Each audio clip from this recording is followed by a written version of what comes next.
Merci Olivier. Effectivement, on va se présenter rapidement et puis lancer tout de suite les présentations. Donc, je suis Laurent Truche, je suis professeur à l'Université Grenoble-Alpes. Je m'intéresse particulièrement aux questions attrayant aux ressources minérales et énergétiques. Je suis géochimiste, géologue. Je suis aussi responsable d'un master qui concerne directement les questions des ressources du sous-sol. Et ces dernières années, j'ai beaucoup travaillé effectivement sur la question des ressources ou des réserves en hydrogène naturel. Et Vincent? donc, alors moi, Vincent Roche, je suis maître de conférence à l'Université du Mans et je travaille surtout sur les interactions fluide-roche en lien donc avec la géothermie par exemple, mais aussi du coup l'hydrogène naturel. Et donc voilà, c'est à peu près tout. Donc je me définis plutôt comme structuraliste et géologue de terrain et donc j'applique ces méthodes dans le cadre là, de l'hydrogène naturel. Alors, dites-moi si vous voyez l'écran comme prévu. Olivier, est-ce que c'est bon pour vous? Vous voyez plein écran les diapositives? Je pense que c'est le cas. Bon, Merci. Donc voilà, ouais, on va parler un peu plus fort au plus près du micro. oui, tout à fait. Donc j'ai une présentation assez globale sur le rôle que pourrait avoir l'hydrogène naturel dans la transition énergétique. Et puis Vincent, qui va me succéder, aura une vision peut-être plus pointue sur certains aspects de l'exploration, par exemple, ou de l'origine de l'hydrogène naturel. Alors, effectivement, pour commencer à mettre en perspective l'hydrogène naturel avec soit d'autres sources énergétiques, soit d'autres sources d'hydrogène manufacturé, il faut savoir de quoi on parle. Donc, effectivement, l'hydrogène, on lui donne des couleurs que vous voyez ici affichées à l'écran. Et, euh, et donc, je vais vous demander de couper vos micros.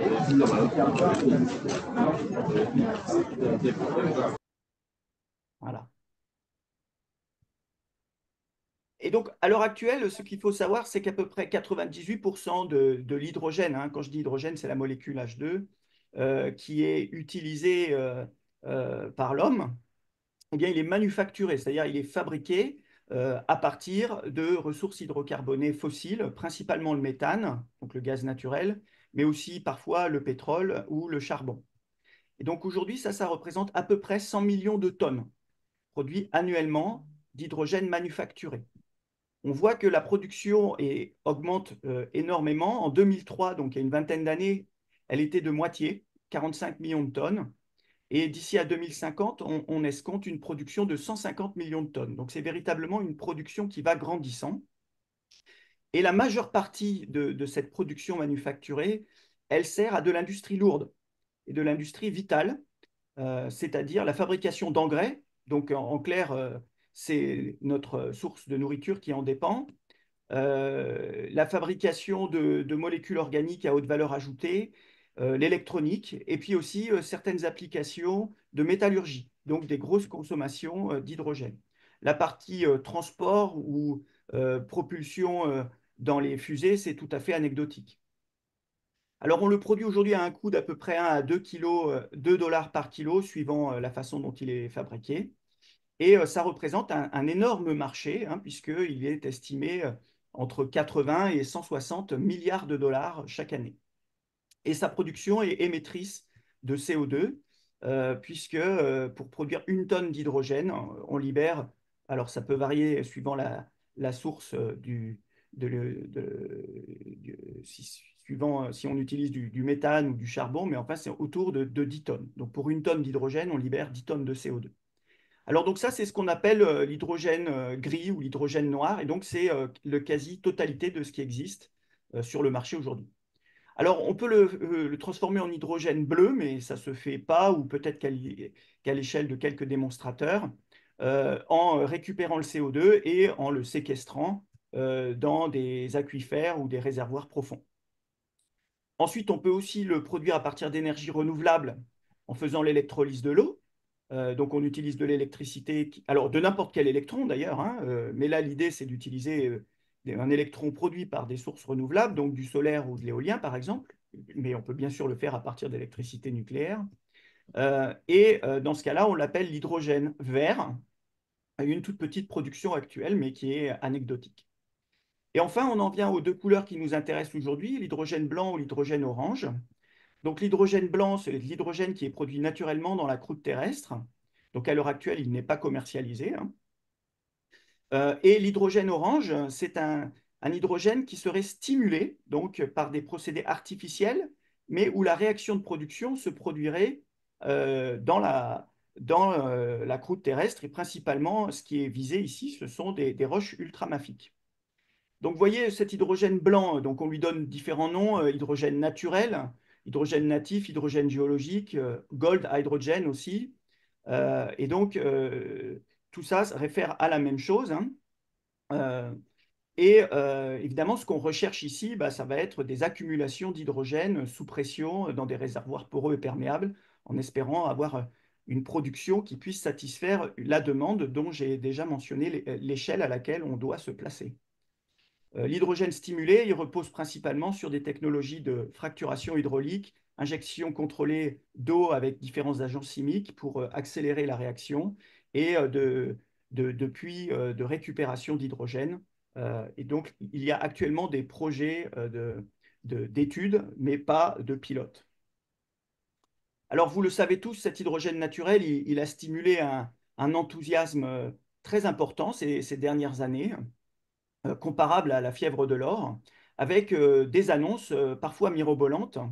Et c'est vrai qu'il est difficile de se faire une idée claire de ce qu'il en est véritablement. Donc, des annonces sur son prix, des annonces sur son caractère renouvelable, des annonces sur la présence de réservoirs massifs, hein, euh, des annonces sur le fait qu'on pourrait le produire comme l'huile et les gaz, ou encore sur le fait que ça représente une des plus grandes percées scientifiques de l'année 2023. Alors, on va essayer justement d'y voir un petit peu plus clair posément ensemble maintenant. Et donc, je pense que vous avez compris mon angle d'attaque ici dans cette présentation, c'est bon, quelle est la vérité derrière ces déclarations, mais surtout, est-ce qu'on peut véritablement envisager un déploiement de l'hydrogène naturel aux échelles qui permettraient de décarboner l'industrie, telle que je l'ai mentionné, par exemple l'industrie des engrais ou l'industrie pétrochimique en général, ou les aciéries. Est-ce qu'on parle de ressources ou de réserves? Est-ce que l'hydrogène est renouvelable? Et donc, je le dis tout de suite en préambule, hein, il faut être très attentif dans ce qui va suivre. Une concentration n'a jamais permis d'estimer un flux ou un stock. C'est deux choses très différentes. Donc, quand on communique sur une concentration, on ne peut pas préjuger d'une éventuelle ressource ou réserve. Excusez-moi, il y a des micros allumés. Alors j'en dis deux mots simplement, mais très rapidement, je pense que Vincent ira plus dans les détails. Donc l'hydrogène naturel, de quoi on parle? Donc c'est de différents types de réactions qui ont lieu naturellement dans la croûte terrestre et qui peuvent produire de l'hydrogène. Les plus connues étant celles étant soit la radiolyse de l'eau, donc la radioactivité naturelle qui émet des rayonnements ionisants à même de lyser, de splitter la liaison hydrogène-oxygène dans la molécule d'eau. Et la deuxième étant la serpentinisation des roches ultramafiques, c'est-à-dire l'oxydation des minéraux à fer 2, au premier rang desquels l'olivine, Attends une seconde. dans ce type de roche.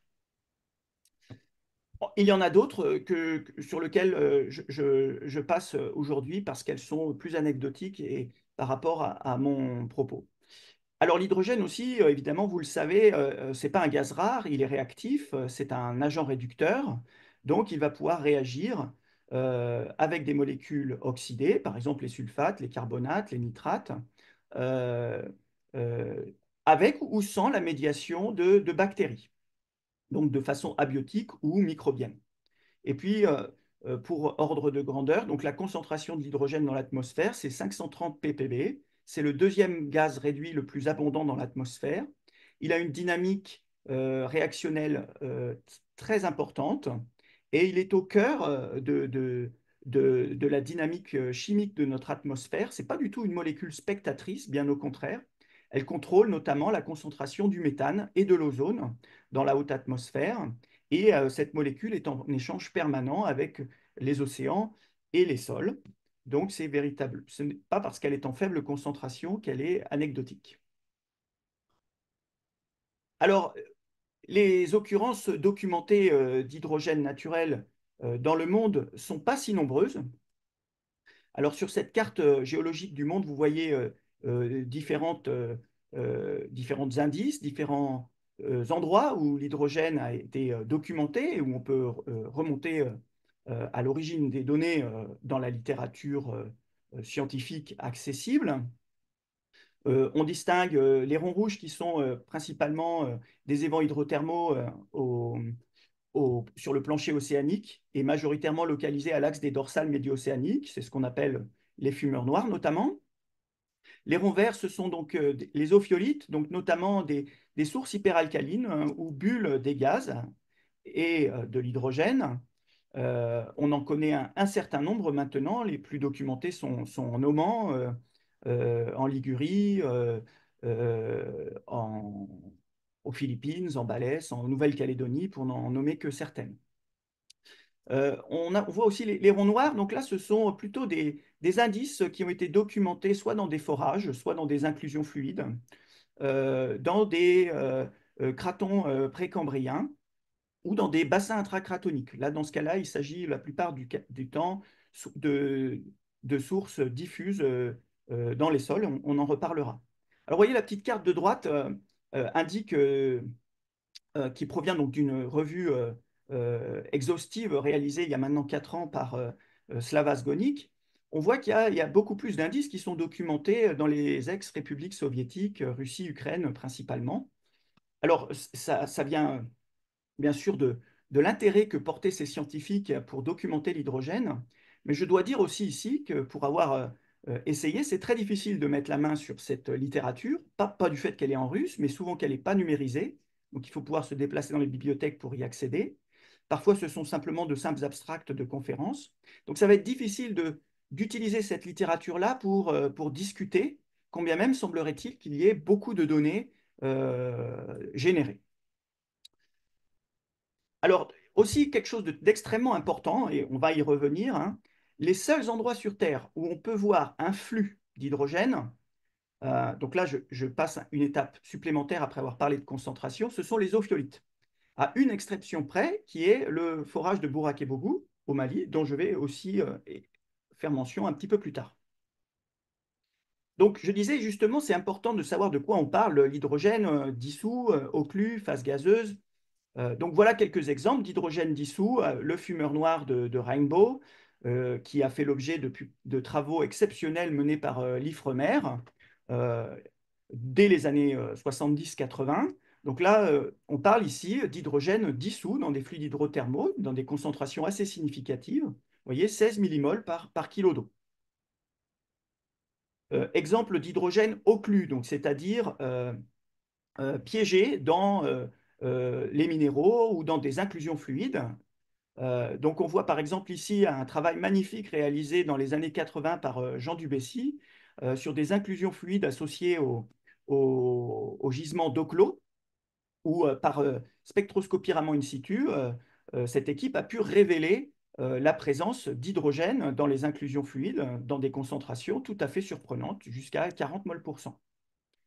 À droite, vous voyez un travail que j'ai mené il y a quelques années pour la compagnie Areva à l'époque, Orano maintenant, qui se questionnait sur l'origine de l'hydrogène lors du traitement du minerai d'uranium en provenance de la mine de Cigar Lake dans l'État de l'Athabasca au Canada. Et donc notre étude avait révélé que cet hydrogène était autochtone, qu'il était déjà porté par les minéraux, sans préjuger de son statut, mais qu'il était tout à fait, qu'on pouvait carter sa zonation dans le gisement et commencer à estimer des quantités d'hydrogène piégées. Donc là, on parle bien d'hydrogène occlus. Ensuite, dans la phase gazeuse, alors là, évidemment, ça commence à devenir plus intéressant parce que on se rapproche de l'idée que l'on peut se faire avec le gaz naturel. Et là, les meilleurs exemples proviennent quasiment tous des ophiolites. Et dès les années 80, des chercheurs ont documenté des concentrations d'hydrogène dans la phase gazeuse euh, qui bullent, notamment dans des sources hyperalcalines. Vous voyez quelques photos, par exemple, des Blue Pools en Oman, mais qui peuvent aussi diffuser de façon plus ou moins concentrée à la surface et donner lieu, par exemple, à des flammes éternelles, comme c'est le cas à Kimaera en Turquie. Alors là, le mélange est composé principalement de méthane, mais avec 1 ou 2%, si je ne me trompe pas, d'hydrogène. Vous voyez aussi l'exemple de la Nouvelle-Calédonie avec des concentrations d'hydrogène jusqu'à l'ordre de 40 vols pour pourcentage volume, pourcent volume dans les bulles de gaz que l'on peut retrouver dans différentes sources de cette île. Certains chercheurs aussi ont essayé de mesurer des flux. Vous voyez les chiffres, 150 kg par an dans la source hyperalcaline d'Ailaïn en Oman, environ 3 tonnes d'hydrogène par an au niveau des flammes éternelles de Kimaïra en Turquie. Et ces données sont très rares et exceptionnelles. Alors, il y a aussi des sources diffuses. Alors là, on retrouve des anomalies de concentration d'hydrogène dans les sols. J'ai mis quelques exemples. Des rondes sorcières, par exemple au Brésil ou à gauche, et dans les Carolina Bay aux États-Unis à droite, où des chercheurs ont pu mesurer ponctuellement des concentrations d'hydrogène de, zonées et anomalement concentrées dans ces dépressions circulaires qui sont situées dans des bassins sédimentaires. Et puis en bas à gauche, vous voyez une carte d'anomalie de gaz du sol dans la région du bassin de Mauléon, autour de Pau, Sauveterre de Béarn, donc dans le sud-ouest, dans les Piémonts-Pyrénéens, dans le sud-ouest de la France. Vous voyez que ces anomalies semblent être corrélées avec des failles majeures, donc le chevauchement frontal nord-pyrénéen.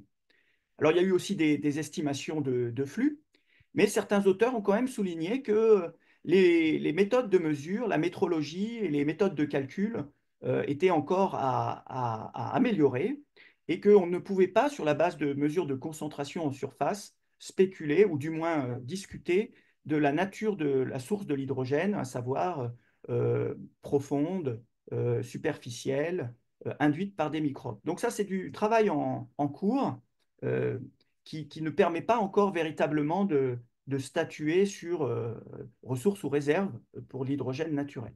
C'est tout à fait intéressant.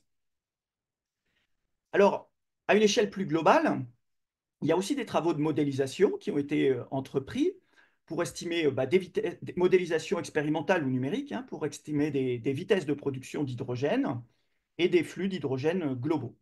Donc les travaux expérimentaux montrent des vitesses de serpentisation qui peuvent être assez rapides à l'échelle des temps que humain, hein, je veux dire, où l'on voit par exemple des vitesses de serpentisation qui pourraient atteindre quelques milliers de mètres cubes de roches par an et pouvant produire et par kilo d'hydrogène produit. Alors évidemment, ce sont des données expérimentales qui sont des préliminaires pour faire un travail à plus grande échelle en tenant compte de la perméabilité, de la porosité de ces roches. Euh, mais ça donne déjà un ordre de grandeur que la réaction de serpentisation peut être assez rapide. Alors, cela dit, les données de flux globaux qui sont calculées par différents auteurs, que ce soit pour la croûte océanique ou pour la croûte continentale précambrienne, sont assez faibles. Elles sont de l'ordre du million de tonnes par an. Alors certains auteurs, en faisant les sommes de tous les calculs qui ont pu être faits, indépendamment de s'ils se réfèrent à la même origine, ont obtenu des chiffres de l'ordre de 10 millions de tonnes par an, mais bon, ça reste assez petit, notamment comparé à la consommation mondiale.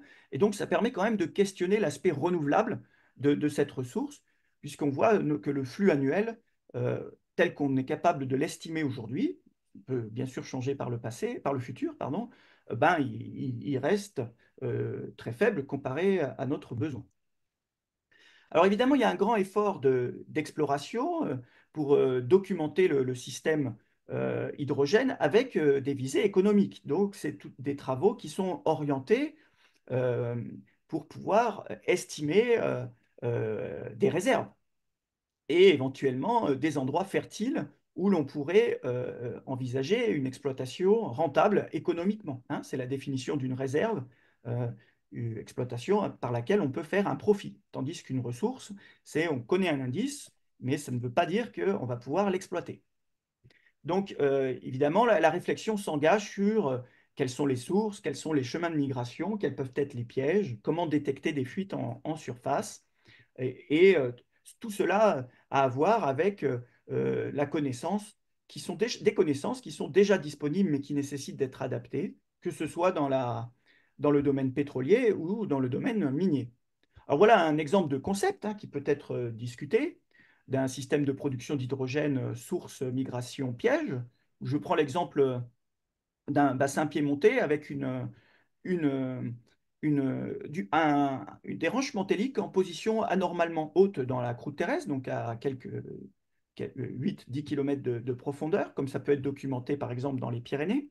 Donc dans un domaine de température où la serpentinisation est tout à fait favorable, des failles majeures qui permettent de connecter le socle et le bassin, et puis dans le bassin des pièges de nature pétrolière, que ce soit des diapyres de sel ou des anticlinaux.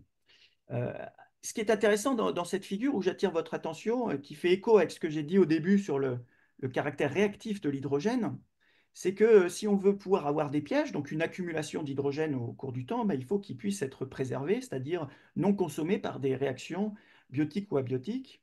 Et je propose que cette fenêtre de température entre 100 et 200 degrés soit la plus favorable pour deux raisons principales. La première, c'est que l'activité microbienne cesse au-dessus de 100 degrés.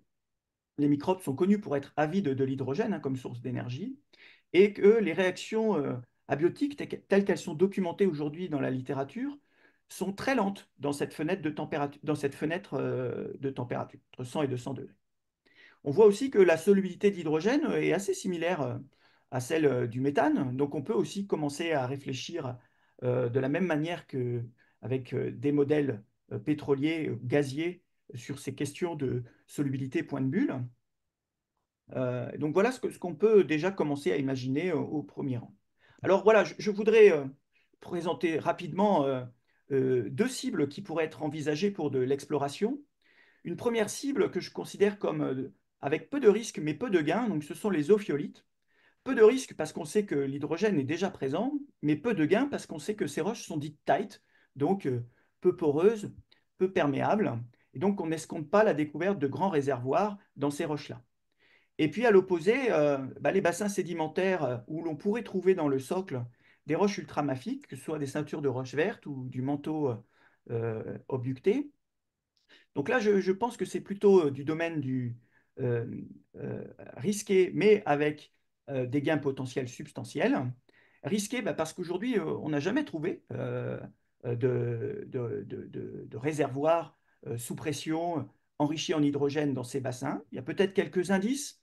On peut aussi arguer le fait que malgré les millions de forages réalisés, on n'ait jamais euh, détecté l'hydrogène, mais qu'on ne cherchait pas non plus à le mesurer.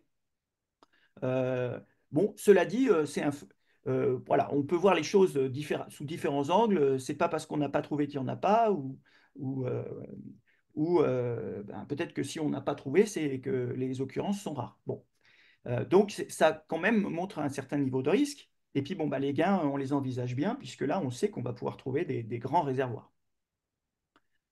Alors, je commence par les ophiolites.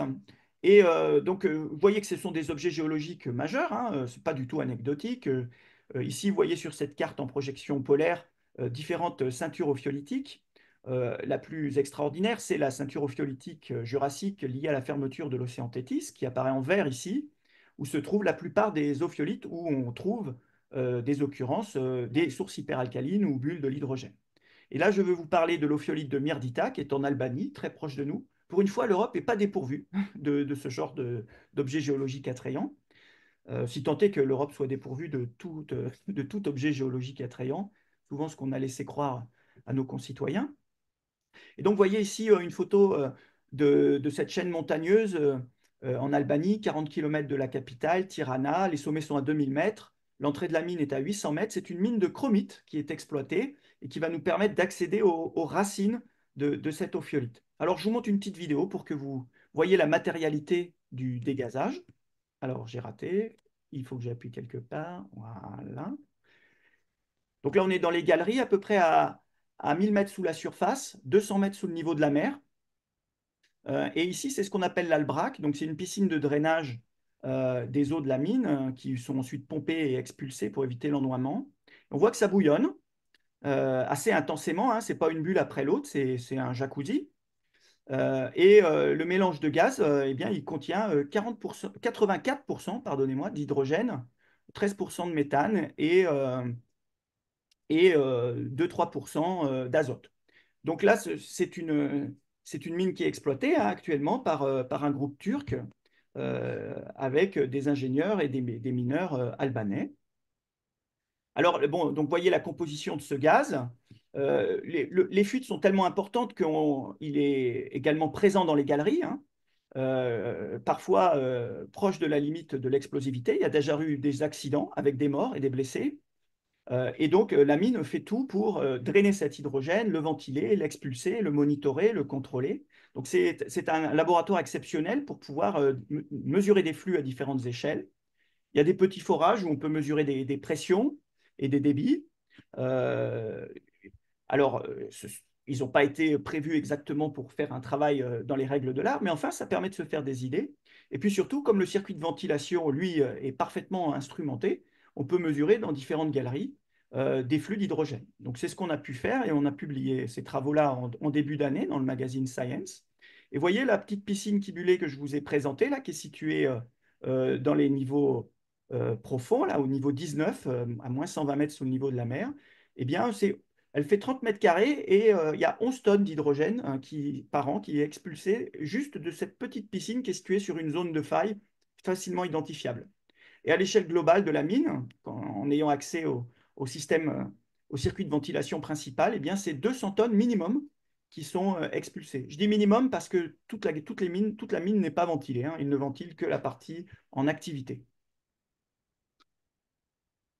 Alors, on peut aussi faire des petites estimations de stock d'hydrogène. Je ne vais pas avoir le temps ici de rentrer dans les détails. Euh, ce que l'on montre quand même dans cet article, c'est que ce flux d'hydrogène, on n'arrive pas à l'expliquer par de la serpentinisation active et pervasive, et qu'on est obligé d'invoquer au moins une zone tampon, réservoir. Ça n'exclut pas le fait que la serpentisation soit active, mais ça, ça sous-tend l'idée que l'hydrogène puisse s'accumuler et principalement donc, dans cette zone de faille que l'on voit et que l'on peut suivre très très bien dans les galeries. Et donc, on a des estimations assez modestes hein, de stock, de l'ordre de 5 000 à 50 000 tonnes. Ça mérite d'être bien sûr approfondi comme étude, mais voilà ce que l'on peut envisager pour le moment. Alors, il y a le cas exceptionnel du Mali, où là, il y a eu un pilote qui a été installé. Alors, c'est une découverte fortuite qui a été faite, il me semble, à la fin des années 80, une campagne de forage pour rechercher de l'eau. Et là, un forage assez peu profond, hein, 110 mètres de profondeur, euh, produisait un gaz quasi pur en hydrogène. Et puis plus tard, un entrepreneur malien a, a essayé de développer un pilote, donc récupérer ce gaz, faire fonctionner un moteur thermique et produire de l'électricité. Et donc avec ça, on a pu avoir quelques données intéressantes, notamment de flux. Donc 1500 mètres cubes d'hydrogène à la pression de 4 bars qui sortaient de ce forage, et puis une production électrique modeste hein, de 6 kilowatts par le petit moteur. Alors, 1500 mètres cubes par jour, si je devais parler en équivalent baril de pétrole, ça fait l'équivalent de 3 barils de pétrole par jour ou 200 kilowatts. Donc 200 kilowatts à comparer par exemple d'une turbine éolienne onshore typique telle que celle qu'on a en Ardèche, là, c'est 3200 kilowatts. Vous voyez, c'est tout petit, hein, mais c'est un premier pilote. Et évidemment, avec un forage si peu profond, on n'attend pas des pressions élevées pour des raisons de pression hydrostatique ou lithostatique. Alors, il y a eu des travaux. Alors, ce forage, il est à Bouraké-Bougou, c'est à 60 km de Bamako, en plein milieu du bassin de Taoudéni. C'est un bassin qui est intrudé notamment par des cils de dolérite. Et puis, les réservoirs sont principalement de type dolomitique. Alors, il y a eu d'autres forages qui ont été entrepris plus récemment, avec des publications intéressantes hein, sur le logging, notamment le mud logging, hein, donc c'est l'hydrogène, les gaz qui peuvent être remontés à la surface par les bouts de forage, et puis quelques données aussi de géophysique de forage, par exemple les neutrons ou le sonic. Alors bon, ces données, malheureusement, elles ne permettent pas de spéculer sur des réserves, puisque pour ça, il faudrait avoir des données d'essais de pompage hein, ou d'essais de forage qui sont pas publiques ou non existantes. Je n'en sais rien. Mais elles ont bon, le mérite d'exister et donc de susciter l'intérêt. Mais bien sûr, je le redis, hein, elles ne permettent pas, pour le moment, de bien comprendre ce qui se passe au Mali. Alors, il y a la question de, de la durabilité. Alors, c'est ma dernière slide avant la conclusion, hein. Je voudrais juste dire que l'aventure de l'hydrogène naturel, elle n'a pas commencé pour des considérations économiques, mais elle a commencé pour des considérations de développement de la vie profonde et même d'origine de la vie. Alors, des questions vraiment fondamentales, mais qui ont permis à des percées scientifiques majeures, et notamment l'identification d'une biosphère profonde qui prospère en tirant parti de cet hydrogène naturel. Et cette biosphère n'est pas du tout anecdotique. Vous voyez qu'elle représente 90% de la biomasse dans ce qui concerne les archées et les bactéries. Et puis, si on considère la biosphère totale, c'est 15%. Alors, c'est tout à fait colossal. Et donc, bien sûr, et puis c'est une biosphère très diversifiée avec des fonctions variées euh, qui font encore toujours l'objet de recherches intenses. Donc, évidemment, on peut se demander comment allons-nous perturber ce biotope dont on connaît l'existence. On ne peut pas le nier. Donc, ça, c'est quelque chose qui, je pense, doit être intégré dès maintenant dans notre raisonnement pour ne pas reproduire des erreurs du passé. Même si, évidemment, le temps est à l'exploration et pas forcément encore à la gestion de dégâts collatéraux. Alors voilà mes messages que j'aimerais vous convier. Donc, vous voyez que toutes les ressources en hydrogène, tous les indices d'hydrogène ne représenteront pas des intérêts économiques. On comprend que si l'hydrogène est occlu ou dissous, il sera difficile à produire. S'il n'est pas pur, s'il est associé principalement à du CO2 ou du méthane, ce sera difficile de prétendre à une ressource décarbonée. S'il n'est pas piégé dans des réservoirs euh, perméables, poreux, sous pression, ce sera difficile à produire également. Donc, il nous faut. Et vous voyez que les besoins pour en faire un game changer, hein, du point de vue climatique ou économique, sont significatifs à l'échelle de l'industrie des hydrocarbures. Donc les débits qui sont rapportés, documentés aujourd'hui sont modestes, 50 tonnes par an à Bougouin, 200 tonnes par an dans la mine de Bulkizé. Donc l'existence de grands volumes sous pression que l'on pourrait produire reste encore à découvrir. Et on comprend qu'il va falloir multiplier les découvertes pour qu'il y ait un impact. Donc aujourd'hui, on en est encore à des découvertes, en tout cas à ma connaissance. Il y a des entreprises qui explorent activement en ce moment, mais évidemment, leurs données ne sont pas nécessairement publiques. Et puis, euh, on voit aussi que pour que l'hydrogène natif soit viable économiquement, il n'y a pas que la production qui compte, hein, donc les débits que l'on va pouvoir produire, mais aussi toute la chaîne de valeur. C'est-à-dire comment le récupérer, le stocker, le transporter, le purifier, le délivrer. Et donc, c'est ce qui fait qu'aujourd'hui, on est bien en peine pour déterminer des coûts, quand bien même certains chiffres circulent sans que l'on connaisse la méthodologie de calcul. Donc voilà ce que l'on peut dire aujourd'hui, c'est qu'il y a beaucoup d'incertitudes et que c'est difficile, que l'hydrogène naturel peut avoir un impact tout à fait significatif, mais avec une probabilité assez faible pour de bonnes raisons géologiques. Et donc finalement, cette éventualité-là ne doit surtout pas nous détourner de l'effort de sobriété qui s'impose à nous dès maintenant. Eh bien, merci beaucoup pour votre attention. Et alors, je ne sais pas si je prends vos questions maintenant ou si on passe la parole à Vincent. Là, je m'en remets au modérateur de la session, Olivier. Merci beaucoup, Laurent. Alors, non, mais je pense qu'on peut poursuivre. Hein, on garde nos questions en stock. Très bien. Alors, Et je peut-être cesse que, peut-être que Vincent apportera des éléments de réponse à certaines de ces questions. absolument. Donc, je cesse de partager et, eh bien, Vincent, la parole est à toi. Je coupe mon. Merci.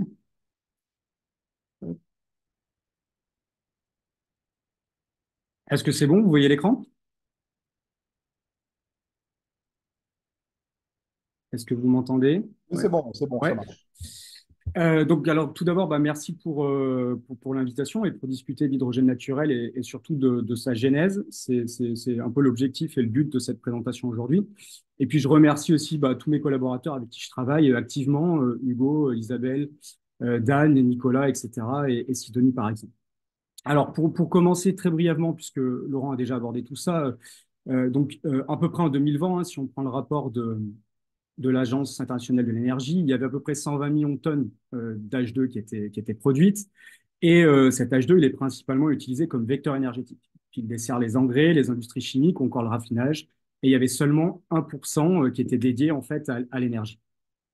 Et si on veut que l'hydrogène soit économiquement et écologiquement surtout viable, il faut que la production de cet hydrogène, elle doit répondre à plusieurs éléments. Il y a trois critères principaux.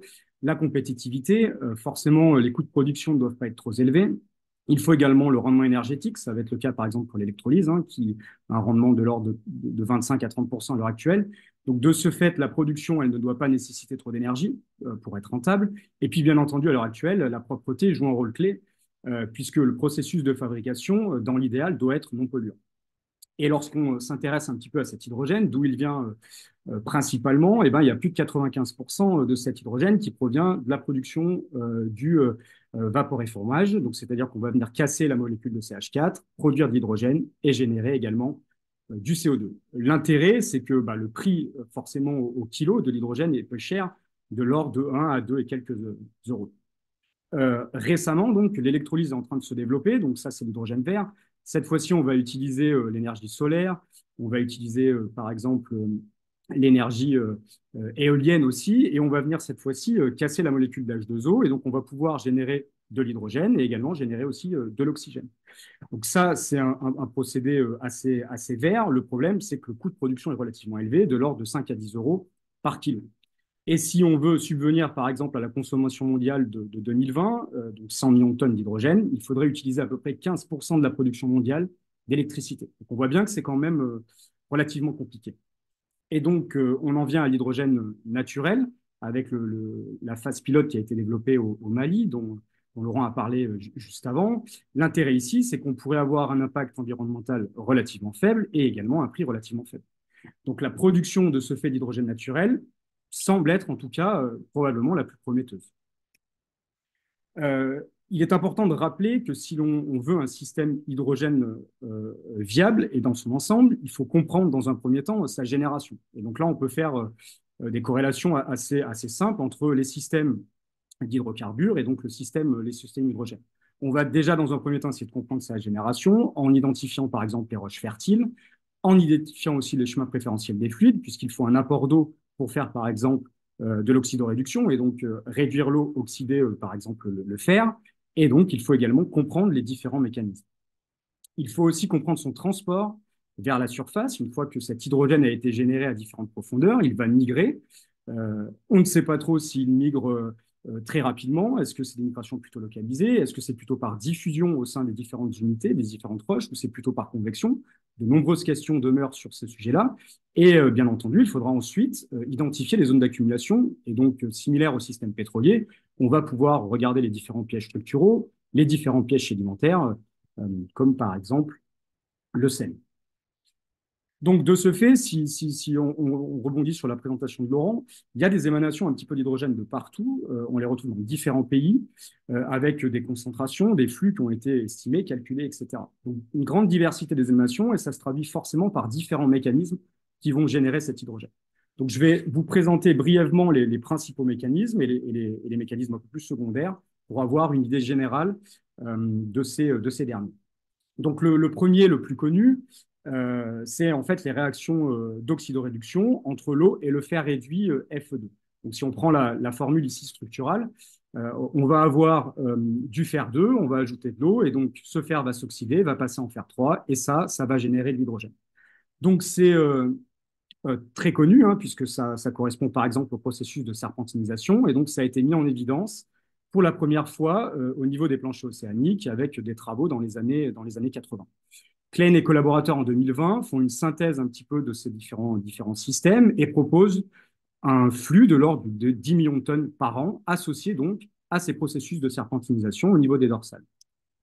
Plus récemment, ça a été bien entendu étendu sur les anciens domaines océaniques exhumés, donc les ophiolites, et donc sur les continents. Donc on va pouvoir, comme l'a dit Laurent, plutôt cette fois-ci se focaliser sur les grands massifs ophiolitiques qui ont été exhumés. Et donc là, je vous ai mis ici un exemple d'une serpentine avec la présence de l'eau divine qui se déstabilise en serpentine et qui va donc, lors de cette réaction, générer de l'hydrogène. Il y a également d'autres études qui ont été étendues aux roches de la croûte continentale et à certains minéraux. Par exemple, les travaux de Laurent en 2021, en utilisant plutôt cette fois-ci une approche expérimentale, ont montré que les amphiboles ferreuses dans des granites peralcalins au Canada pouvaient générer de l'hydrogène par oxydation à des températures de l'ordre de 280 degrés. De manière assez similaire, il y a les travaux de Milesi et collaborateurs en 2015 qui sont cette fois-ci intéressés à la sidérite. Donc, également une approche expérimentale, ils ont pris de la sidérite, ils ont mis de l'eau, augmenté la température et se sont aperçus qu'à 300 degrés, on pouvait aussi générer de l'hydrogène.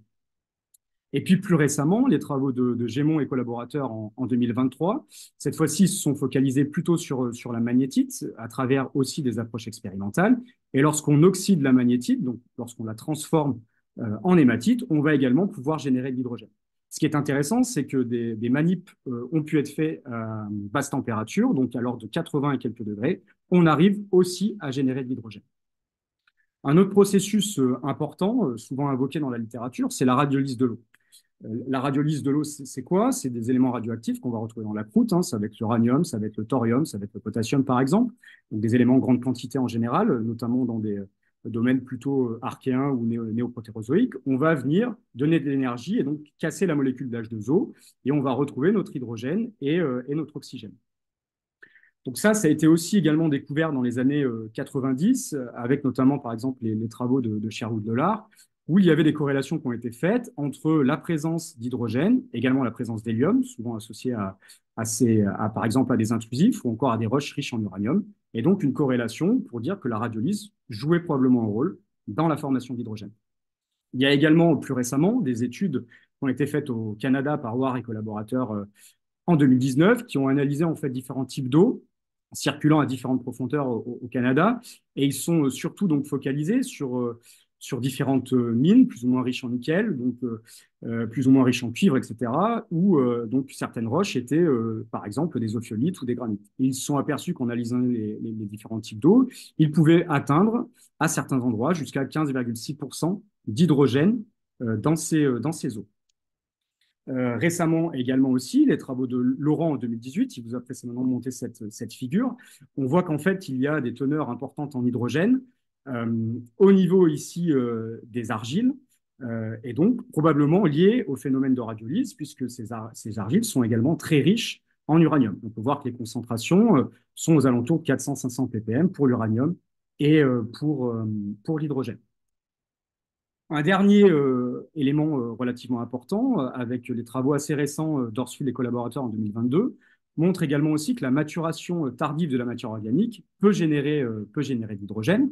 Et ils ont fait des calculs sur l'ensemble des bassins au niveau mondial, et il y aurait des réserves de l'ordre de 3,5 10 puissance 6 millions de tonnes d'hydrogène disponibles. Bien entendu, ce sont des calculs et il faut les prendre avec précaution. Alors, comment ce principe marche? Donc, la maturation de la matière organique, c'est un processus qui est bien étudié, puisqu'il est à l'origine de la formation des hydrocarbures. Et donc, au cours du temps, son avancement, cette maturation, va impliquer la formation d'hydrocarbures de plus en plus légers et aboutir à ce stade ici, qui est la méthanogénèse, et donc générer du méthane et potentiellement de l'H2. Donc, ce processus de pyrolyse, qui correspond en fait au craquage des composés organiques, sous l'action notamment de la température, peut également être réalisé de manière expérimentale. C'est notamment le cas des travaux de Moretti collaborateurs en 2024, qui ont montré avec l'hydrogène éval la présence d'hydrogène dans des charbons. Donc le principe est assez simple. Un charbon est introduit dans l'équivalent, dans le rock éval, pour ceux qui connaissent plutôt le design associé à la recherche d'un point de vue pétrolier. Donc cette fois-ci, on va placer un capteur à la sortie du Rockeval et on va pouvoir directement mesurer l'hydrogène lors de la pyrolyse des charbons. Et donc, ils ont montré la présence d'hydrogène entre 200 et 400 degrés lors de la pyrolyse de ces charbons. Donc, ces valeurs sont intéressantes. Toutefois, on peut nuancer avec les travaux, par exemple, de Lee et collaborateurs en 2015, qui montrent qu'en fait, la pyrolyse expérimentale, hein, elle reste quand même assez limitée en milieu naturel, puisque l'hydrogène qui va être généré va être recombiné rapidement avec les hydrocarbures. Mais paradoxalement, on peut trouver aussi certaines quantités d'hydrogène relativement importantes dans les champs pétroliers et notamment donc, dans différents puits. Donc, c'est des choses probablement à pousser. En tout cas, il pourrait y avoir des quantités non négligeables associées à cette maturation tardive.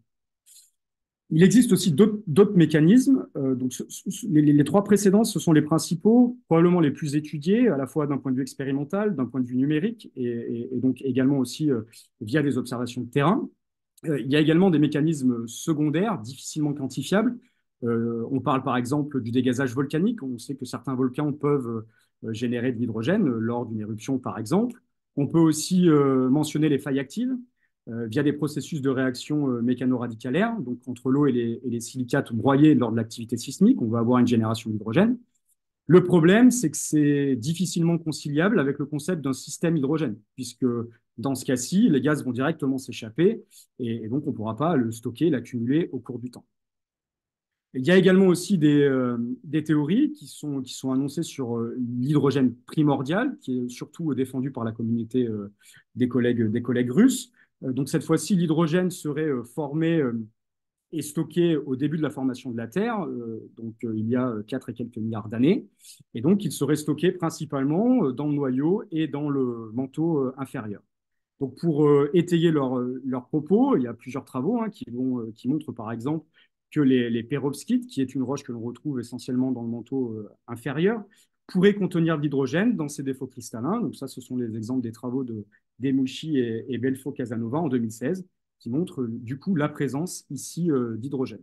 Mais cette théorie reste quand même difficilement démontrable, puisque bien entendu, on n'a pas beaucoup d'éléments, pas beaucoup de cailloux, pas beaucoup de données à ces profondeurs-là. Donc, ça reste difficile à expliquer, mais ça reste une théorie qui est à l'heure actuelle mentionnée. Suite à ça, on peut commencer à réfléchir en termes de classification. On a vu les différents mécanismes, ils sont nombreux, et donc forcément, ça implique une très grande diversité des roches concernées. Donc, on peut réfléchir à grande échelle et de se dire, voilà, on va faire une classification selon l'évolution géodynamique. C'est ce qu'a propose, par exemple, Nicolas Lefebvre pendant sa thèse, où on va aussi se questionner sur le cycle de l'hydrogène, comment cet hydrogène va être recyclé, par exemple, lors de la dynamique de subduction.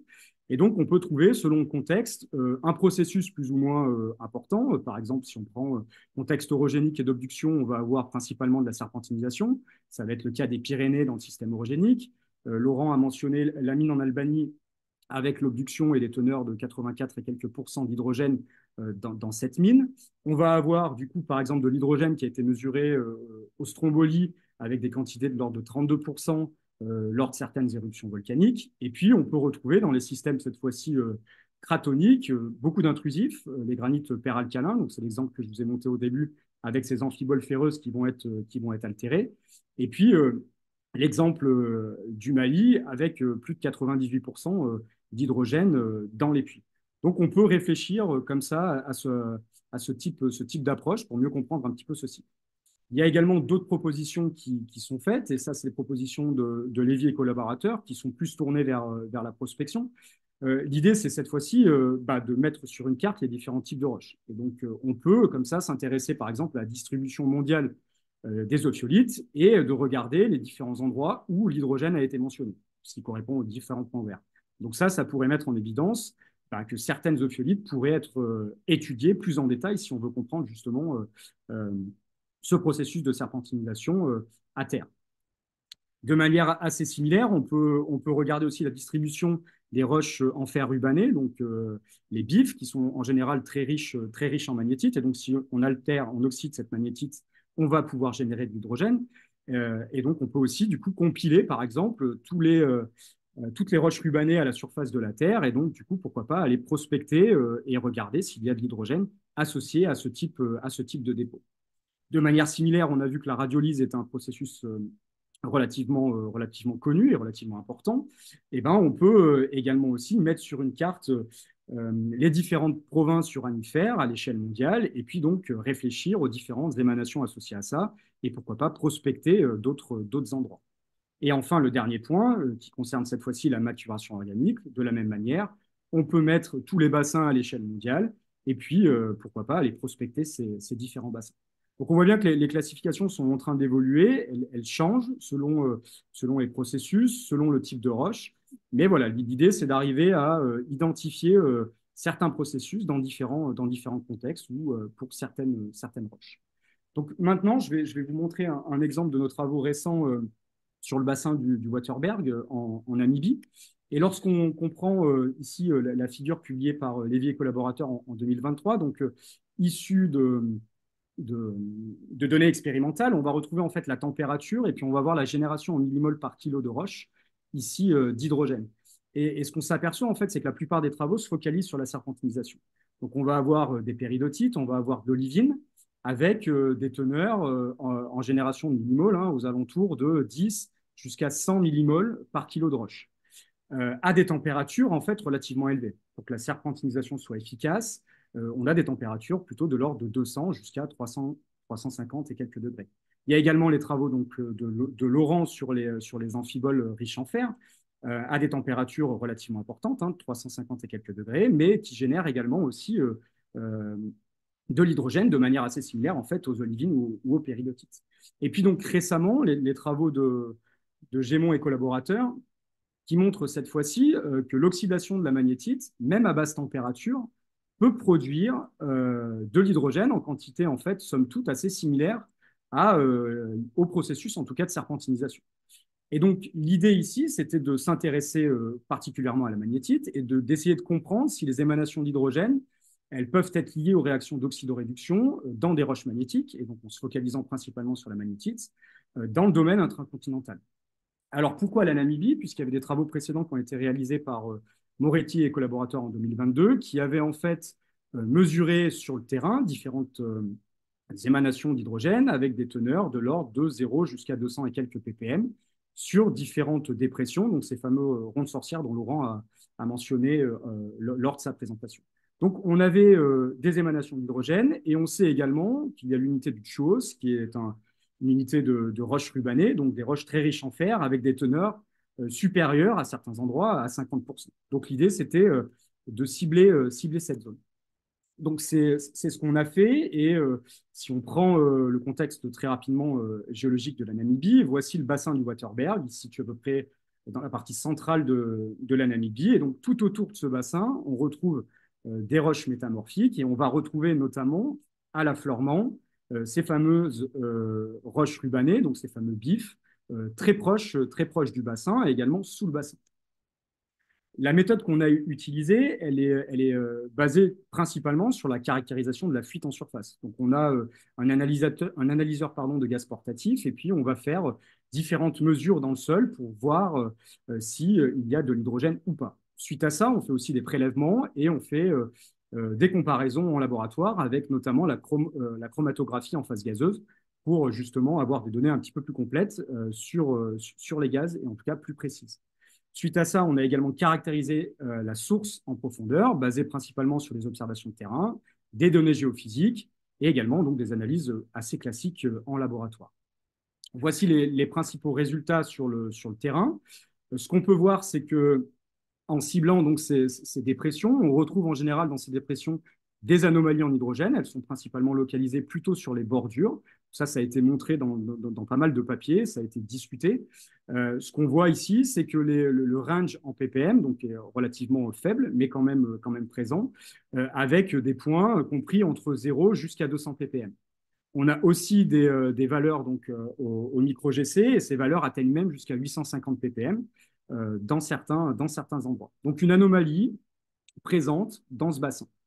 On peut aussi caractériser ces différentes dépressions. Elles sont assez caractéristiques puisqu'il y a souvent une absence de végétation au cœur et puis un anneau de végétation en bordure.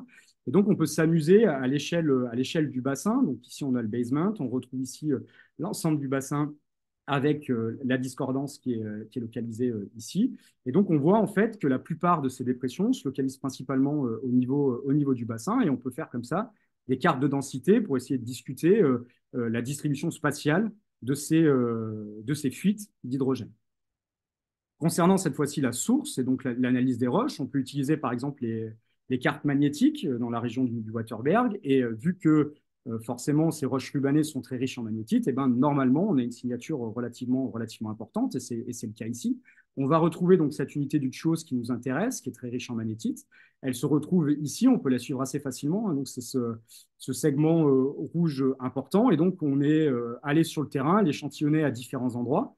Et ce qui est également intéressant, c'est que cette formation, elle affleure ici au sud, et elle est également présente sous le bassin à différents endroits. On peut la suivre sur plusieurs dizaines de kilomètres de manière continue. Lorsqu'on analyse ces différents cailloux, l'idée ici, c'est vraiment d'estimer les quantités de fer de fer-croix. Pourquoi? Puisque lorsqu'on va, si on a des roches avec un potentiel de fer 2 relativement important, en mettant de l'eau dessus, on va pouvoir l'oxyder et donc générer cet hydrogène. Donc l'idée, c'était vraiment de caractériser ça et de voir si les roches rubanées de Namibie étaient également riches en magnétite. Et donc, c'est le cas. On a regardé plusieurs échantillons. C'est juste ici un exemple. On va retrouver de la magnétite au MEB ici. On a fait également de la DRX pour trouver la signature de la magnétique. Et puis ensuite, on a procédé à des titrages pour quantifier le rapport fer 2 fer 3. Donc, selon les échantillons, c'est assez variable, hein, ça va de quelques pourcents jusqu'à la dizaine de pourcents selon certains échantillons. Suite à ça, on peut se poser également les questions sur le piège. On a vu que pour avoir un système complet, il fallait la source de l'interaction, dans ce cas-ci, avec de l'eau, probablement de l'eau de météorite qui va pouvoir percoler et venir oxyder, pourquoi pas la magnétite. Et donc ensuite, il faut chercher des pièges. Et les pièges peuvent être présents dans le bassin. Si on prend par exemple les rares données qui existent dans ce bassin, on peut avoir des informations sur les différents types de lithologie. Un point qui est intéressant aussi, si on fait la comparaison avec le Mali, c'est qu'on retrouve au niveau de la Namibie la présence de cils de dolérite. Donc, ces cils de dolérite sont probablement associés à l'épisode Karou, daté à peu près à 180 millions d'années, qui affecte également aussi le Mali. Donc des cils somme toute assez similaires que l'on retrouve également donc, dans le bassin. Et donc on aurait des systèmes assez similaires avec le Mali, avec différents types de sédiments qui vont être en fait qui vont être plus ou moins scellés à certains endroits par les cils de dolérite. Donc c'est assez similaire. Et si on prend l'étude de Prinzhofer et collaborateurs en 2018, on voit bien qu'en fait, la teneur ici en hydrogène, elle est bien plus importante dans les marbres que dans les dolérites. Donc on pourrait potentiellement penser des choses similaires dans le cadre du Waterberg et de la Namibie. Donc on peut essayer après de manière très spéculative, de proposer un petit modèle conceptuel de l'hydrogène intracratonique dans ce bassin. Donc ici, on retrouve le Waterberg avec un haut topographique qu'on voit très bien dans le paysage. L'eau pourrait percoler, atteindre la base du bassin, et donc sous ce bassin, on retrouve en fait des niveaux de roches rubanées, donc qui sont ces niveaux très plissés, très riches en magnétite. Et puis, on va également avoir la présence de cils, qu'on voit ici en gris marron foncé. Donc, dans certains cas, on pourrait penser que l'hydrogène pourrait être produit de manière active. L'eau va venir directement interagir avec les bifs et donc générer de l'hydrogène. On aurait une migration plus ou moins verticale de cet hydrogène et on pourrait retrouver en surface les différentes dépressions et donc ces différentes fuites que l'on a pu caractériser sur le terrain.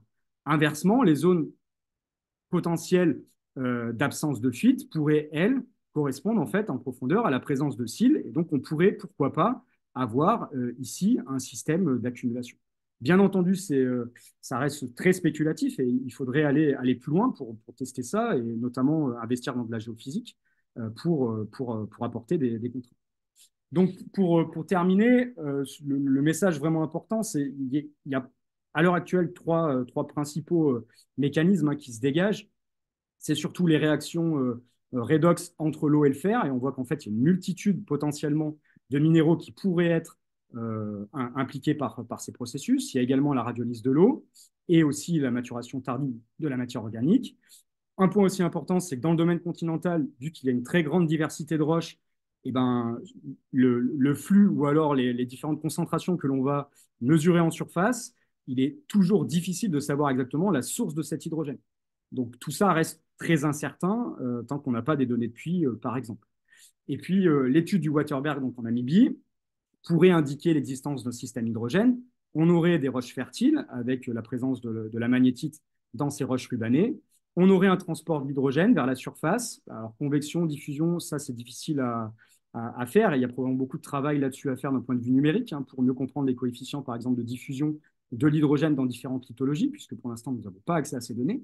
Et puis, on pourrait également parler aussi des accumulations possibles avec, par exemple, la dolérite, qui est très similaire au magnétite. Voilà, je vous remercie de votre attention.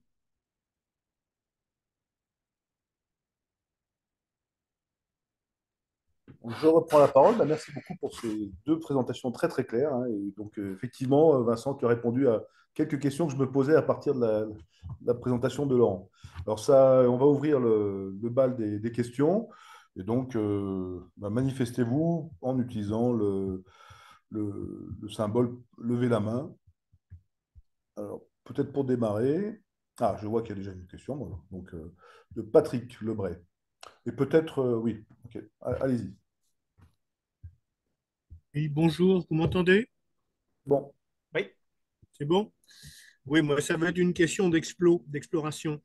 En surface, dans un schéma type Greenfield habituel, en grille de géochimie ou ce genre de choses, vous feriez comment pour faire de la détection d'hydrogène au sol? Et puis la deuxième question dans la foulée, c'est vous êtes en sondage, comment on fait pour avoir une diagraphie du flux d'hydrogène ou une mesure d'hydrogène dans le sondage par rapport à ce qui se fait habituellement sur de l'exploration traditionnelle? Je peux donner un premier élément de réponse et puis Vincent va compléter. Bon, alors à l'heure actuelle, en Greenfield, ce que l'on a pu faire par exemple dans les Pyrénées, c'est faire des mesures de concentration d'hydrogène dans les sols. Alors on peut discuter des protocoles, des méthodes, des artefacts, mais disons que c'est la seule façon tangible de mesurer la molécule. On peut rechercher d'autres gaz, l'hélium, le radon, le méthane. On peut aussi développer des sensors atmosphériques, mais ça va être difficile parce que les gaz sont très rapidement dilués dans la colonne d'air. Mais donc pour l'instant, c'est ce que l'on fait. Alors la maille d'exploration va être un paramètre déterminant.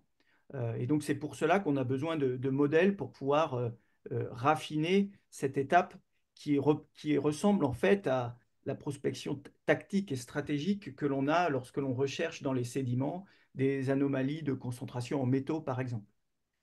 Ensuite, Mais donc là, très oui, concret, oui, sur le plan très concret, quels appareils pour faire au sol, si on imagine une prospection, je ne sais pas, moi, de géochimie traditionnelle avec une grille, j'ai bien compris que c'est tellement expérimental que les grilles vaudront ce qu'elles vaudront et puis il faudra les améliorer petit à petit vis-à-vis de ce genre de gaz. Mais avec quel matériel ça peut être envisageable? Et après, la même question pour les sondages. oui, donc là, il faut du matériel qui puisse être déployé sur le terrain avec une réponse rapide à l'hydrogène. Si on parle spécifiquement d'hydrogène, donc il faut que ce soit portable, il faut que ce soit euh, facile d'utilisation. On peut s'en servir sous la pluie quand il fait 40 degrés. Et donc là, je- en ce moment, la plupart des explorations sur le terrain sont menées avec des cellules galvanométriques ou des cellules électrochimiques euh, qui, qui permettent en fait de détecter l'hydrogène en trace avec une compacité de la chaîne de mesure qui tient dans un boîtier de quelques centimètres. Alors, il y a d'autres méthodes, hein, mais pour l'instant, on n'a pas pu mettre en défaut les appareils. Les discussions portent principalement sur la façon de sonder. Donc, comment récupérer le gaz du sol, la contamination à l'air, les artefacts. Mais ces appareils, on a pu les tester, les calibrer en laboratoire.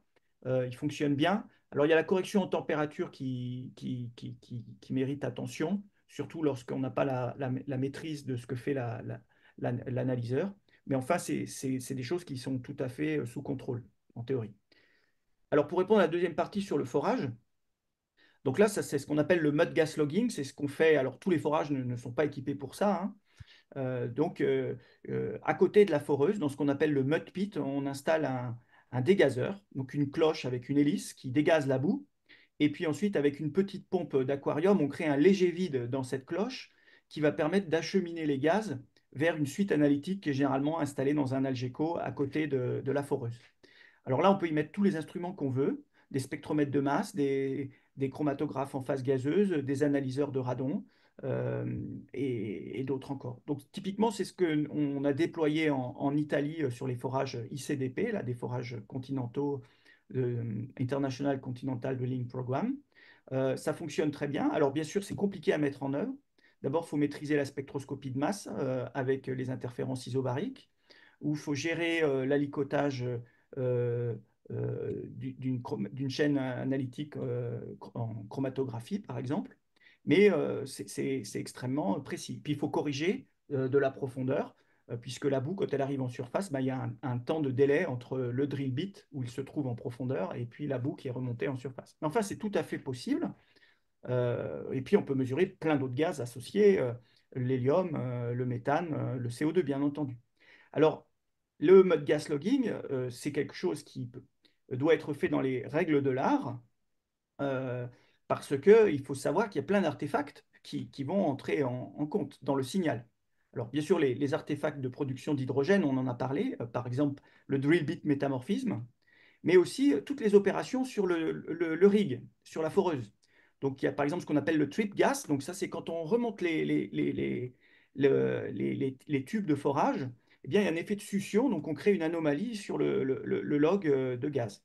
Il y a aussi le formation gas. Donc, là, c'est quand on a une venue de gaz dans le forage. Il y a aussi le mud cake qui peut être simplement cloguer le forage et donc empêcher les gaz d'arriver. Le poids de la colonne de boue qui peut aussi empêcher les gaz d'avoir un inflow dans le forage. Donc tout ça, ça doit être précisément documenté dans le mudlog pour que ce puisse être, pour que ce soit informatif. S'il n'y a qu'une partie des données, bon bah, il n'y a qu'une partie de l'interprétation qui viendra avec. Voilà ce que je peux dire. Alors, moi, je continue un peu ma question, excusez-moi, puis après, je vous embêterai plus. Comment dire, quand vous faites du forage minier, là, ce que vous me parlez, c'est plutôt des forages pétroliers avec un système de boue assez sophistiqué. Les forages miniers sont beaucoup plus limités en taille, en profondeur, en diamètre et en sophistication.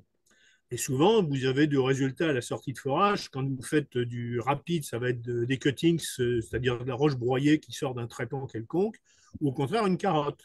Donc, est-ce qu'il y a des systèmes de mesure par diagraphie ou autre formulation dans le puits pour avoir une première mesure in situ dans la colonne?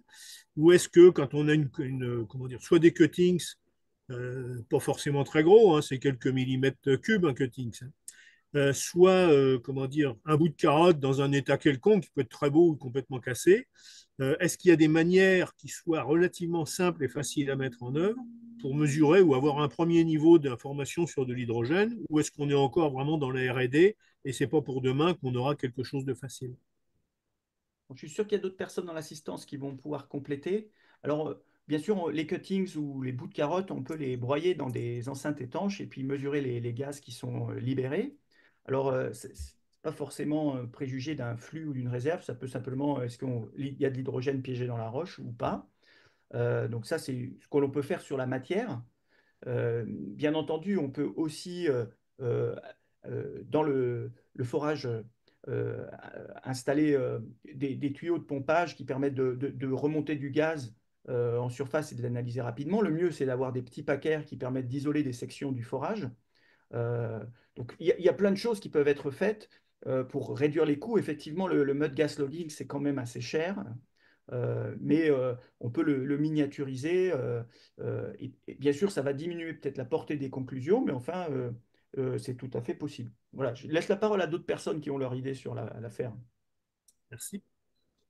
Merci. Alors, est-ce que Vincent, tu veux compléter la réponse de... Alors, peut-être j'ai un complément de question et qui serait peut-être plutôt adressé à Vincent sur cette histoire d'exploration. Par les méthodes géophysiques. Donc, alors, je reviens un petit peu en amont.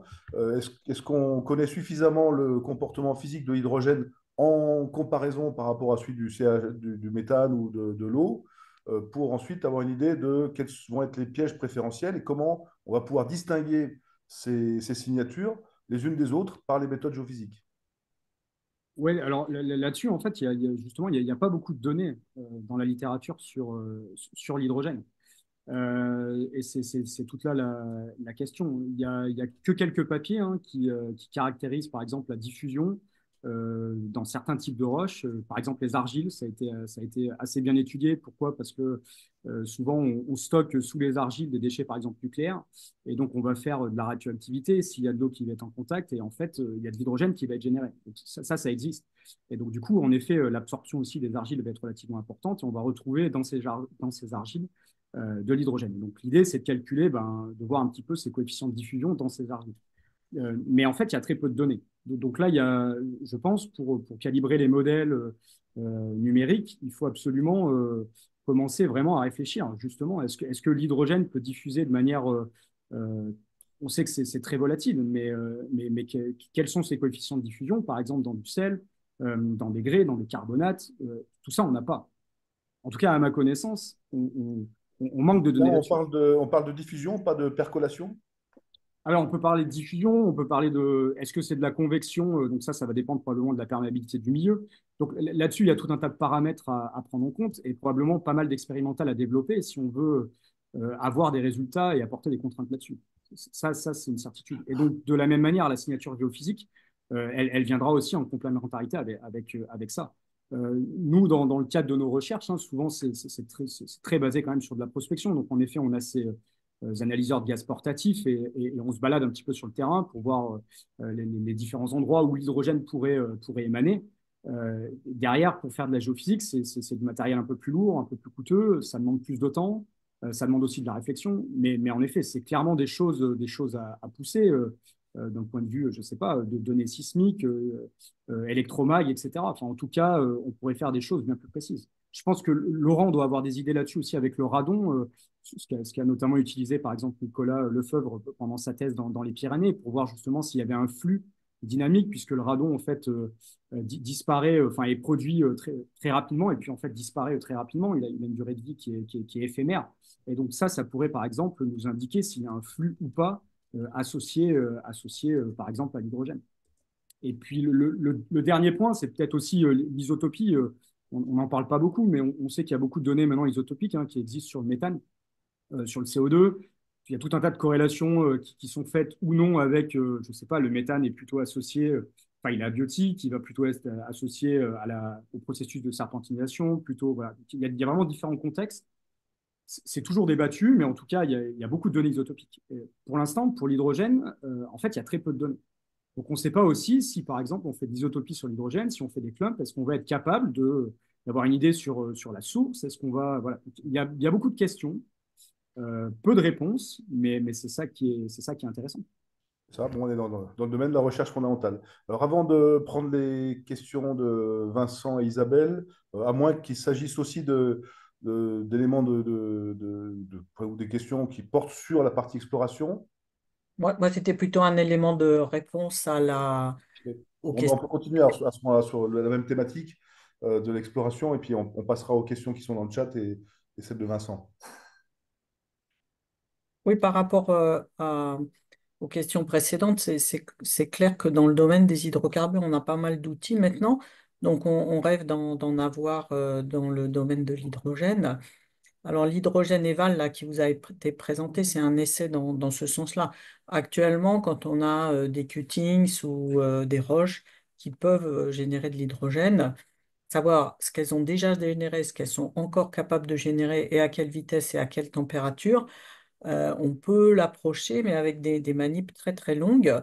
Bon, comme on faisait pour le pétrole il y a 50, 60 ans, dans des capsules en or, etc. Et puis aussi avec toutes les discussions, est-ce qu'il faut un système ouvert, un système fermé, etc. Donc le Rockeval, c'est pas parfait, mais ça donne plein de réponses en un quart d'heure et tout le monde s'est mis à ça. On essaye de développer la même chose sur l'hydrogène qui donnerait l'équivalent, si vous venez du monde pétrolier, d'un Tmax et d'un S2 de l'hydrogène. Il y a déjà Vinci Technologies a déjà fait un prototype et en ce moment, ils essayent de monter un GIP pour arriver à un produit fini qui pourrait être mis sur le marché. Actuellement, c'est des mois de manip Et comme la roche est très variable, il vaudrait mieux faire des manips, enfin à mon avis, avoir des données peut-être un peu plus approximatives, mais sur 100 échantillons, qu'une donnée sur un échantillon. Donc voilà, tout le monde travaille là-dessus. Et pour la sismique, hein, on voit des blind spots quand il y a des accumulations d'hydrogène. Donc on les a vus au Mali l'année dernière. Il y a des gens qui ont montré ça sur les États-Unis aussi. Donc dès qu'on aura de la bonne sismique à des endroits où il y a des accumulations gazeuses d'hydrogène, on les verra. Et actuellement, il se fait de la sismique passive où on voit apparemment des montées d'hydrogène au-dessus de fuites en profondeur. On pourra les distinguer d'autres gaz. Ah, voilà, ça, c'est encore une autre question.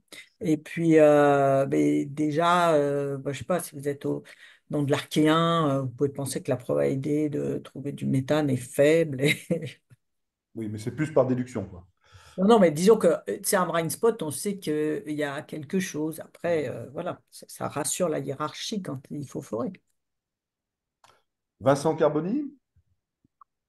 Oui, ben, bonsoir. Moi, je me pose la question en fait, des gaz associés. On parle de l'hydrogène ici, hein. On a cité un peu plus tôt dans la première présentation cette question des gaz associés.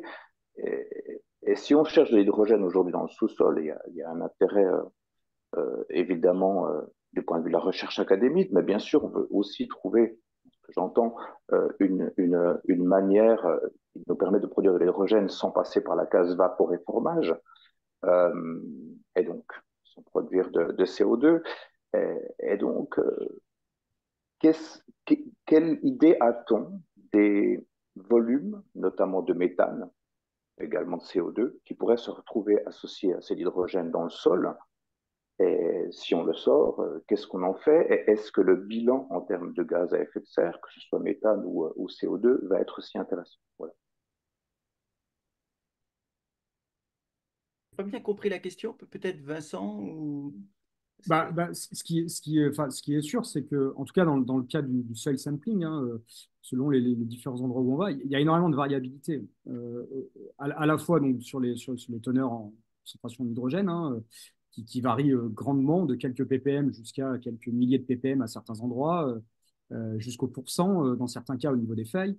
Et c'est assez aussi problématique avec le CO2 et le méthane. Il y a énormément de variations. Quand on utilise aussi les capteurs sur le terrain, les cellules chimiques, elles n'ont pas le même temps de réponse. Donc en fait, souvent, on est très concentré, focalisé sur l'hydrogène pour prendre la valeur maximum. Et donc, les gaz type CO2, etc., sont moins regardés. Mais il est clair que si l'on veut comprendre l'ensemble du système, il faut absolument aussi regarder tous ces gaz. Donc, en tout cas, à l'échelle du seul sampling, lorsqu'on échantillonne, c'est seulement à quelques centimètres de profondeur, hein. En général, on atteint une zone d'un mètre à peu près de profondeur. On ne sait pas trop ce qui se passe dessous. Donc c'est sûr qu'il y a il y a des relations avec le CO2, le méthane. Après, il y a quelques exemples, hein, par exemple le Mali, où ça sort quand même à 98% d'hydrogène pur. Donc dans certains cas, il semble que le méthane, que le CO2 ne soient pas forcément présents. Donc ça implique de continuer, je pense, la recherche là-dessus, de bien regarder les différents types de gaz et pourquoi pas mieux comprendre de toute façon les sources ou les endroits pour essayer justement d'identifier et de targeter que les zones où il y a de l'hydrogène en grande quantité et minimiser les autres gaz. On peut répondre aussi par rapport au droit du sous-sol, hein. C'est-à-dire que si vous avez un permis hydrogène en France, vous n'avez pas un permis méthane. Donc, si vous trouvez du méthane, il faudra le... Et alors, le droit, c'est on peut l'utiliser à des fins personnelles. Donc, si vous voulez mettre une petite turbine à gaz en surface pour votre consommation, vous avez le droit. Sinon, il faut le réinjecter dans le sous-sol. Et alors, évidemment, dans d'autres pays, c'est pas comme ça, hein. Dans d'autres pays, les gens, ils vendront tranquillement le méthane. Mais en tout cas, séparer de l'hydrogène du méthane ou du CO2, c'est pas compliqué. Par contre, séparer du méthane de l'hélium, c'est beaucoup plus compliqué. Ils ont quand même des propriétés assez proches. Enfin, si on veut récupérer les deux, le plus simple, c'est de brûler l'hydrogène, il reste l'hélium. Mais donc, c'est beaucoup. Enfin, c'est plutôt là-dessus, d'un point de vue technologie, il va y avoir des problèmes. Séparer méthane et hydrogène, les gens savent faire, hein. Oui, je me pose plutôt la question du bilan carbone, hein, tout simplement, hein. Aller chercher de l'hydrogène en association avec du méthane versus reformer du méthane qu'on va de toute façon exploiter, ça peut se discuter. Et je pense que ça va dépendre des proportions de ces deux gaz. C'était plus cette question, voilà, Oui, non, mais simplement de bilan En carbone. France, ils seront obligés de le réinjecter. S'ils trouvent du méthane, ils vont devoir le réinjecter dans le sous-sol. D'accord. Alors, sur le fil de discussion, je vois deux ou trois messages là, qui concernent l'hydrogène ou le réservoir qui aurait été identifié en Lorraine, en lien avec le bassin lorrain, et que vous n'avez pas mentionné. Alors, est-ce que vous voulez en dire un mot? Alors, bon, pour l'instant, il y a pas de données publiées. Il y a des, hum, des données qui ont été présentées dans des workshops, et puis il y a aussi les communiqués de presse. Alors, au fil du temps, on a un peu plus d'informations, évidemment. Au début, on pensait que c'était une phase gazeuse. Ensuite, on a compris que le forage était en noyé, quasiment jusqu'à la surface, qu'il n'y avait pas de flux qui sortait du forage. Et donc, qu'il y avait une... On pensait que c'était une phase gazeuse parce que les chiffres étaient exprimés en vol pour cent. Donc, pourcentage volumique, ça laisse entendre une phase gazeuse libre. Donc, ensuite, on a compris qu'il y avait un outil qui permettait de mesurer des gaz dissous, et donc que ces chiffres en vol pour cent, par une loi de Henry, tenant compte pression-température, eh bien, il faut reconstituer les concentrations dissoutes de gaz dans l'eau. Et donc là, on est dans l'ordre du milligramme par kilo d'eau d'hydrogène et de méthane, une dizaine de milligrammes tout au plus qui a pu être mesuré. Alors, c'est très intéressant d'avoir trouvé ces indices d'hydrogène. On sait aussi que ce forage, Forgewiller, il est dans la zone houillère du bassin de Saint-Avold et qui d'ailleurs, il est crépiné aux endroits où on souhaitait pouvoir produire du gaz de houille, comme on dit en français, ou du cold bed methane en anglais. Et on sait aussi qu'il peut y avoir de l'hydrogène présent dans le grisou. Alors aujourd'hui, voilà, c'est difficile de pronostiquer la source de l'hydrogène. Il y a aussi de la sidérite dans ce bassin, donc cette molécule pourrait venir de l'oxydation de la sidérite. Mais on ne peut pas ignorer la présence du charbon, même si c'est moins touchy. Et il n'en reste pas moins qu'on discute là de gaz dissous. Donc c'est pour ça que, en termes de maturité technologique, vous voyez déjà produire de l'hydrogène gazeux, bah, c'est une gageure pour le moment, de trouver ces fameux réservoirs qu'on pourrait produire facilement. Alors, de là à drainer un aquifère, le dégazer in situ ou ex situ en réinjectant la saumure, parce que ce sont quand même des fluides profonds, donc qui sont salés, hein. C'est une complexité technologique supplémentaire. Et donc, c'est une piste de recherche, mais qui ne peut pas être mise au premier plan dans une réflexion économique aujourd'hui. Voilà. D'accord. Alors, moi, il me reste quelques minutes, après je vais devoir vous quitter. Et donc, je prendrai juste une dernière question là sur le chat. Mais en attendant, je vous incite à me faire part de suggestions concernant les prochains thèmes à discuter lors de ces réunions mensuelles. Si vous avez des suggestions, n'hésitez pas, autant qu'on réponde à la demande. Donc, j'ai une dernière question là qui est de Frédéric Denis qui dit ne serait-il pas plus facile de récupérer le méthane et piéger le carbone avec des batteries cyano et présence d'oxygène et lumière stromatolite? Alors, je ne suis pas sûr d'avoir tout bien compris. Peut-être il veut prendre la parole. Je n'arrive pas à voir où est-ce qu'il est. Frédéric Denis. Je réactive le son. Je ne sais pas si vous m'entendez. Oui, Si, Ouais. si. Donc, en fait, oui, on parle de méthane. Si on piège, il y a du carbone dans le méthane, c'est embêtant. Si on, pour le piéger, est-ce qu'il serait pas est-ce qu'il serait pas possible d'utiliser le fait que les cyanobactéries récupèrent fabriquent du carbone, en fait, fabriquent de la pierre en faisant leur photosynthèse, et ça donne des stromatolites, donc ça donne une structure pyreuse. Et ça permettrait de récupérer le carbone et de récupérer le gaz pour nous. Mais voilà, je suis pas sûr d'être beaucoup C'est plus clair, hein. clair. Mais je ne suis pas compétent. Je vois très bien aussi ces réacteurs avec des algues, justement. Mais je ne peux pas aller plus loin. Alors peut-être dans l'audience, là, il y a des gens qui ont une idée. En tout cas, pour être à l'échelle des millions de tonnes, ça va faire beaucoup de bioréacteurs à, Ça la aussi, fois. je pense qu'il faut penser, je pense, de plus en plus à des petites structures plutôt que d'avoir à faire, je sais pas moi, des centrales nucléaires ou des gros barrages. Est-ce qu'il serait pas plus utile de faire des structures qui soient proches de l'utilisation et pas une structure pour laquelle il faudra transporter ce gaz ou créer des nouvelles lignes haute tension, par exemple, si c'est de l'électricité. Enfin, voilà. Oui, oui, Donc là, c'est peut-être envisageable. c'est un grand débat. Il faut aussi considérer l'intensité matière, hein, c'est-à-dire Ouais. combien de kilowatts d'énergie on récupère par tonne de matériaux Hmm. investis, du ciment, de l'acier, du verre. Donc, c'est des questions compliquées. C'est pas, il n'y a pas de, de- Non, non, non. de direction univoque vers la réussite. La seule étant la sobriété. Mais Ça, je suis d'accord. Merci beaucoup en tout cas. Et bravo. Voilà, ben, merci à toutes et tous pour votre participation. Et je pense que là, bon, on a encore un exemple, comme c'était le cas pour le lithium, qu'il est possible de présenter ces enjeux de façon relativement claire, tout en étant parfois pointu. Et c'est ça qu'on attend, hein, de ce genre de réunion. Hein. Et je vous remercie, là, Vincent et Laurent, d'avoir joué le jeu. Et je vous donne rendez-vous dans un mois pour la prochaine. Donc, je n'ai pas de suggestion pour l'instant. Donc, je vais devoir réfléchir à une nouvelle thématique.